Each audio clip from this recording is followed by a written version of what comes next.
Hey everyone, today I'll be reviewing the Leatherman Squirt Ps4. As always, I enjoy doing these reviews on YouTube, so keep watching because I'll have more coming for you. The Leatherman Squirt Ps4 is one of the smallest functional multi-tools on the market, and I've tried many. This one was a Christmas gift to me by a family member, and I've really enjoyed carrying it ever since then. It has 9 tools, and it weighs in at 1.9 ounces, so it's very light. For a size comparison, its length is 2.25 inches, and we'll compare it to my previously reviewed Swiss Army Classic. You can see that the Swiss Army is a bit thinner than the Leatherman, but the Leatherman blows it away in terms of capabilities. One of the main features of the Leatherman Ps4 are the pliers, which are spring-loaded. What happened with the Leatherman Squirt line was that there used to be 2 tools, the Leatherman Squirt P4 and the Leatherman Squirt S4. The S4 being having scissors and the P4 having pliers. What they've done is they've done away with both of these lines, and now it's exclusively, as my understanding is, the Leatherman Squirt Ps4, which is supposed to encompass the best of both worlds. The Ps4 is also available in the electrician's version, which in the front has wire stripping notches for doing electrical repairs. Overall, I've been carrying this on my keyring for ever since the end of December, and have really been a big fan of this multi-tool. In fact, in many cases, I have not been carrying my Juice CS4 around as much because this has really taken care of most of the needs that I have. In the wintertime, I'm not using my bike as much as I do in the springtime, so I haven't had the need for any sort of heavy-duty repairs to my bicycle. So the Leatherman Squirt has been taking care of most of my needs. When folded up, as I showed you, the Squirt is a very compact tool. It has 9 tools, which include a knife blade, which unfortunately is chisel ground. No, I'm not a big fan of chisel ground blades. The blade is 1.6 inches long, making it legal in most areas, but of course check your local regulations before you carry this. We have the knife. We have an excellent file. It has both a metal and wood side. It's about probably about 1.5 inches long. It's very small, but it does the job well. 2 screwdrivers. We have a flat blade, which also serves as a bottle opener.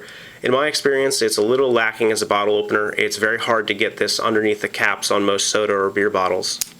Then on the other side, we have the micro driver, which works well as a Phillips driver and also for using on eyeglasses. You can see the tip is very small. It also features a convenient keyring attachment point. Then on the other side, we have the scissors, which are very small. I used to prefer the Leatherman the Squirt the Leatherman Squirt S4 scissors, which were the standalone scissors, and I really enjoy having the Leatherman Squirt with the built-in scissors. I'll show you a size comparison to these scissors on a Swiss Army Classic. You can see the scissors on the S4 are a little bit larger and are a little bit more robust.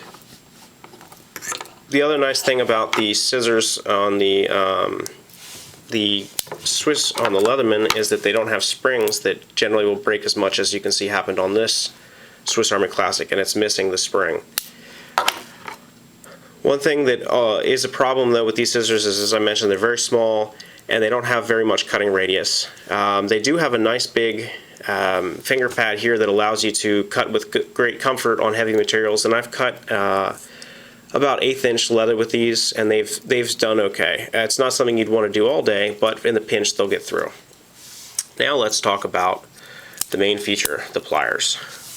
Leatherman Squirt Ps4 scissors are spring-loaded, as you can see.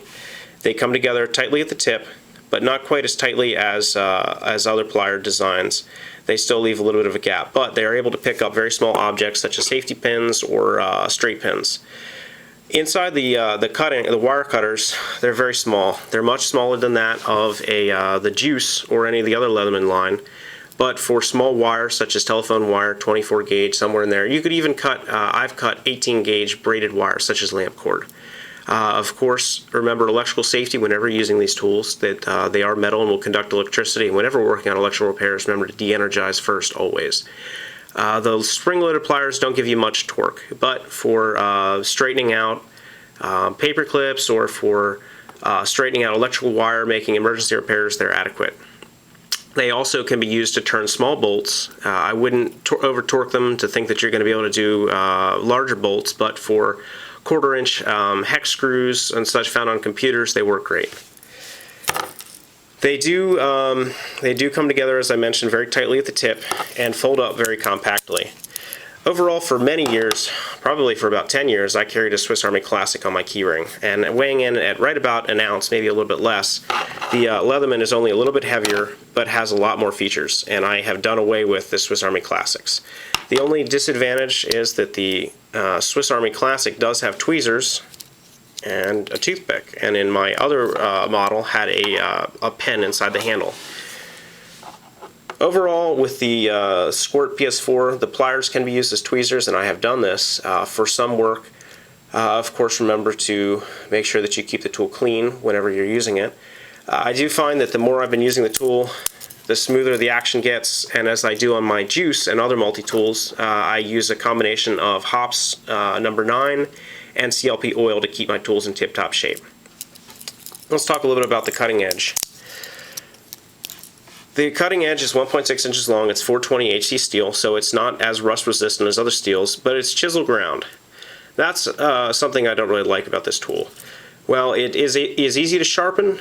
It does not cut symmetrically. As an asymmetric grind, like Emerson knives and other manufacturers, this blade does not cut on a straight line.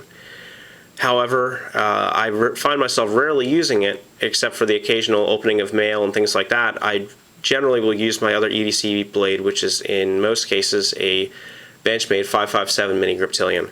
For everyday use, though, you can get away with this. I would not recommend it as your only EDC blade. It's not one-hand deployable, and it's really, in my opinion, not large enough to do most cutting tasks. For small tasks such as cutting fishing line, this would be a great addition to your tackle box, and I really think that it has a home on every person's keyring.